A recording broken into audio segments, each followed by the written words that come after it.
Hech bir dunyoga kelgan bola samatsenkasi bilan tug'ilmaydi. O'ziga nisbatan bahosini faqatgina atrof, ota-onaning ko'zi asosida o'ziga bo'lgan bahoni qo'yib beradi. Masalan, Nik Vuychichni oling. Bilasizmi, Nik Vuychich ikki qo'li yo'q, ikki oyog'i yo'q odam, pilla qurt odam deyshadi. Mana shu odam o'ziga bo'lgan ishonchini ko'rganmiz, samatsenkasi qanaqa zo'r, joyida, adekvatniy odamda. Bilasizmi nimadan? Biz o'zimizga qanaqa baho beramiz? Ota-onamizni ko'zi bilan.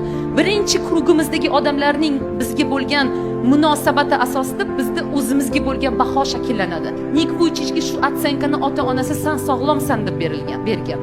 Kichkinaligidan "Sen hamma kabisan, shunchaki seni Xudo boshqacha sevadi. U seni boshqa bolalarning orasida tezroq topishimiz uchun, sen yo'qolib qolmasliging uchun, seni topish osonroq bo'lishi uchun bizga yaxshi bo'lsin deb shunday yaratgan" deb unga bolasiga shu narsani uqtirishgan.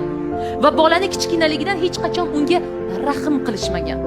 Buni ikkita oyog'i yo'q, ikkita qo'li yo'q, bu ishni qila olmaydi, ovqat yeya olmaydi. Yo'q, qila olasan, qil. Skateboardda ham uchgan, boshqa ham qilgan, hamma narsa qilib ko'rgan. U sog'lom bolalar qilmagan ishni qildi. Nega? Chunki unga ota-onasining ko'zi bilan o'ziga qaraganda men sog'lom odamman degan tushuncha bor.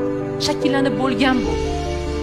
Shuning uchun samatsenka bilan hech kim tug'ilmaydi, qizlar.